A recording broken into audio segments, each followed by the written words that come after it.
ایران کی جانب سے امریکی فوج پر حملہ جنگ کے دوبارہ آغاز کا جواز بن سکتا ہے۔ ایرانی سپریم لیڈر سے ملاقات نہیں کرنا چاہتا۔ ایران سے ڈیل کی صورت میں سپریم لیڈر سے ملاقات ممکن ہے۔ امریکی صدر ڈونلڈ ٹرمپ کی وائٹ ہاؤس میں میڈیا سے گفتگو، کہا ایران کے ساتھ ڈیل کیے بغیر بھی افزودہ یورینیم حاصل کیا جا سکتا ہے۔ ہم نے ایرانی قیادت، بحریہ اور فضائیہ کو ختم کر دیا۔ آپ جلد جان جائیں گے کہ ایران کے ساتھ معاہدہ کیا ہے۔ ڈیل کے تحت ایران نیوکلیئر ہتھیار نہیں رکھ سکے گا۔ اپنا حرمت سے کھلے کی لبنان کی صورتحال پر نظر رکھنا ہوگی۔ امن قائم ہونا لبنان کے لیے اچھا ہوگا۔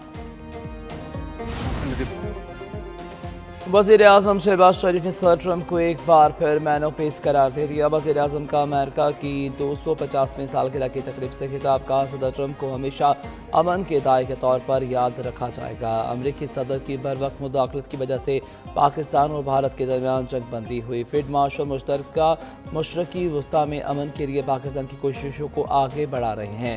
مزید بولے، پاکستان اور امریکہ کا تعلق 8 دہائیوں پر محیط ہے۔ پاکستان اور امریکہ کے انسداد دہشت گردی، تجارت اور سرمایہ کاری کے شعبے میں بہترین تعلقات ہیں۔ 80 بڑی کمپنیاں پاکستان میں کام کر رہی ہیں۔ امریکی ناظم الامور نیٹلی پیکر بولی، پاکستان اور امریکہ کے درمیان بہترین شراکت داری ہے۔ دو طرفہ حقیقی دوستی مشترکہ مفادات پر مبنی ہے۔ صدر ٹرمپ نے جنگ بندی پر وزیر اعظم اور فیلڈ مارشل کے کردار کو سراہا۔ کیا ہوگا مہنگا اور کیا ہوگا سستا، کس پر لگے گا ٹیکس، کون ہوگا ریلیکس، 10 جون کو نئے مالی سال کے بجٹ میں پتہ چلے گا۔ قومی اسمبلی کا بجٹ اجلاس 10 جون کو طلب کر لیا گیا۔ وزیر خزانہ محمد اورنگزیب مالی سال 2026-27 کا بجٹ پیش کریں گے۔ وزارت خزانہ کے مطابق بجٹ میں آئندہ مالی سال کے لیے مالیاتی ترجیحات اور پالیسی اقدامات شامل ہوں گے۔ 9 جون کو اکانومک سروے 2025-26 جاری کیا جائے گا۔ وزیر اعظم شہباز شریف کی زیر صدارت قومی اقتصادی کونسل کا اجلاس 8 جون کو متوقع ترقیاتی پروگرام، ترجیحات اور سالانہ اقتصادی اہداف پر فیصلے ہوں گے۔ اقتصادی نمو اور ترقیاتی اخراجات سے متعلق سفارشات تیار۔ وزارت آبی وسائل نے 969 ارب روپے مانگ لیے۔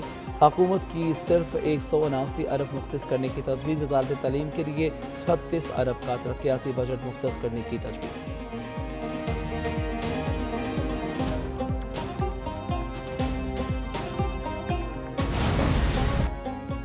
ٹیکس وصولی نظام میں انسانی مداخلت اور ثوابدیدی اختیارات کم کرنا ضروری ہے۔ جدید ٹیکنالوجی سے خودکار اور مؤثر ٹیکس مینجمنٹ نظام اہم سنگ میل ثابت ہوگا۔ وزیر اعظم شہباز شریف کی FBR اصلاحات کے متعلق اجلاس میں گفتگو، کہا اس منصوبے سے محصولات میں اضافہ ہوگا، شفافیت، انصاف اور عوامی اعتماد کو بھی فروغ ملے گا۔ معیشت کی دستاویزی شکل اور ٹیکس نیٹ میں توسیع کے لیے اصلاحات کا عمل جاری رہے گا۔ اجلاس میں ان لینڈ ریونیو کی وصولیوں کو مزید مؤثر، شفاف اور فیس لیس بنانے کے لیے جامع منصوبہ پیش کیا جائے گا۔ بریفنگ میں بتایا گیا، مجوزہ نظام سے جائیدادوں، گاڑیوں اور بینک ڈیٹا کے ذریعے کم ظاہر کی گئی آمدن اور اثاثوں کی نشاندہی ہوگی۔ انفورسمنٹ اقدامات کے ذریعے سگریٹ کے شعبے سے 40 ارب اضافی ٹیکس وصولی متوقع ہے۔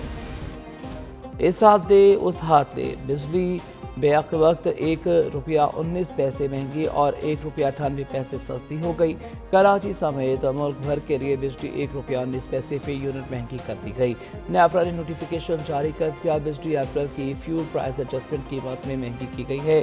ماہانہ ایڈجسٹمنٹ کا اطلاق کے الیکٹرک صارفین پر بھی ہوگا۔ اضافے کا اطلاق جون کے بلوں میں کیا جائے گا۔ CPPA نے اپریل کے ایڈجسٹمنٹ میں 1 روپیہ 73 پیسے فی یونٹ اضافے کی درخواست کی تھی۔ نیپرا نے سماہی ایڈجسٹمنٹ کے تحت بجلی 1 روپیہ 98 پیسے سستی بھی کر دی۔ 2026 کی پہلی سماہی ایڈجسٹمنٹ کے تحت بجلی سستی کرنے کا نوٹیفیکیشن جاری۔ سماہی ایڈجسٹمنٹ کا اطلاق جون، جولائی اور اگست پر بلوں پر ہوگا۔ لائف لائن صارفین پر اطلاق نہیں ہوگا۔ گلگت بلتستان میں اس بار ہم سے کوئی سیٹ نہیں چھین سکے گا۔ گزشتہ الیکشن میں پیپلز پارٹی سے 9 سیٹیں چھینی گئیں۔ چیئرمین پیپلز پارٹی بلاول بھٹو زرداری کا گھزر میں جلسے سے خطاب، کہا گلگت بلتستان میں پیپلز پارٹی کی زیادہ ضرورت ہے۔ گلگت بلتستان میں ایک جیالے کو وزیر اعلیٰ بنانا ہے۔ یہاں کا مینڈیٹ چاہیے تاکہ اسلام آباد کو بتا دیں کوئی اور صوبہ بنانے سے پہلے گلگت کی آواز سنیں۔ دوسرے صوبوں کی طرح گلگت بلتستان کو بھی اختیارات دیں گے۔ گلگت بلتستان کو حق حاکمیت دلانا ہے۔ 18ویں ترمیم میں گلگت بلتستان کا آئینی تحفظ بچانا ہے۔ غزر کے متاثرین کو بھی گھر تعمیر کر کے دیں گے۔ خاتون اول آصفہ بھٹو زرداری نے نگر میں اجتماع سے خطاب کیا۔ بولے نگر کے عوام کی امیدواروں پر پورا اتریں گے اور بلاول بھٹو سیاست کو عوام کی امانت سمجھتے ہیں۔ پیپلز پارٹی کا گلگت بلتستان کے عوام سے دلوں کا رشتہ ہے۔ آئندہ 5 سال میں حنزہ کی تقدیر بدل جائے گی، سی پیک گلگت بلتستان کے عوام کے لیے بہتری لے کر آیا۔ مسلم لیگ نون کے رہنما خرم دستگیر کا حنزہ میں انتخابی جلسے سے خطاب، کہا مسلم لیگ نون اس علاقے کے مطالبات پورے کرنے کی اہلیت رکھتا ہے۔ پاکستان نے مارکہ حق میں بھارت کو عبرتناک شکست دی۔ نون لیگ کے سینٹر عابد شعیب علی بولے، گلگت بلتستان اور حنزہ کے عوام کی ترقی کے لیے نواز شریف چاہیے۔ نواز شریف نے کبھی جھوٹ نہیں بولا، ہمیشہ سچ کی سیاست کی ہے۔ نواز شریف خدمت کا نام ہے، ترقیاتی کام ہمیشہ مسلم لیگ نون کرتی ہے۔ گلگت بلتستان کون بنے گا حکمران، 2 دن بعد سجے گا الیکشن کا میدان۔ انتخابی مہم کا آج آخری روز، سیاسی جلسے، جلوس اور انتخابی مہم عروج پر پہنچ گئی۔ پیپلز پارٹی، مسلم لیگ نون، تحریک انصاف اور دیگر جماعتوں اور آزاد امیدواروں کی مہم جاری۔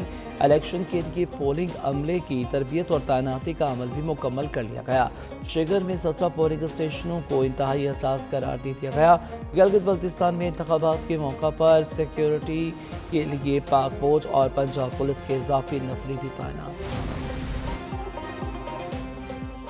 آزاد کشمیر اسمبلی میں مہاجرین کی 12 نشستوں سے متعلق قرارداد منظور۔ قرارداد وزیر قانون میاں وحید سمیت 5 وزراء نے پیش کی۔ ایوان میں مہاجرین کی نشستوں سے متعلق آل پارٹیز کانفرنس کا اعلامیہ بھی پیش۔ اعلامیے میں مہاجرین جموں کشمیر کی نشستوں اور دیگر اہم آئینی اور سیاسی امور پر اتفاق رائے کا اظہار۔ ایوان کی مہاجرین نشستوں کے معاملے پر آل پارٹیز کانفرنس کے فیصلوں اور سفارشات کی توثیق۔ مہاجرین نشستوں سے متعلق آئندہ قانونی پیش رفت پر متعلقہ فورمز میں کارروائی جاری رکھنے کا عزم۔ کانگریس میں صدر کے جنگ پر اختیارات محدود کرنے کی قرارداد منظور۔ قرارداد کے حق میں 215، مخالفت میں 208 ووٹ پڑے۔ 4 ریپبلکن ارکان نے بھی قرارداد کے حق میں ووٹ دیا۔ قرارداد میں کہا گیا، ایران کے خلاف کسی بھی کارروائی کے لیے کانگریس کی منظوری ضروری ہوگی، اس کے بغیر کارروائی نہیں کی جا سکے گی۔ امریکی صدر ٹرمپ کا قرارداد پر عمل درآمد سامنے آ گیا، کہا ایوان نمائندگان نے ان کی جگہ جنگی اختیارات محدود کرنے کے حق میں ووٹ دیا۔ 4 ریپبلکن ارکان اور تمام ڈیموکریٹس نے ان کے خلاف ووٹ دیا۔ ووٹ دینے والوں کو ایران مذاکرات کی موجودہ صورتحال کا علم تھا۔ ایران کے حوالے سے حساس مرحلے پر یہ اقدام غیر محب وطن ہے۔ ایران کے ساتھ جنگ کے خاتمے کے لیے حتمی مذاکرات جاری ہیں۔ ایران کے ساتھ جنگ کے خاتمے کی کوششوں میں رکاوٹ ڈالی جا رہی ہے۔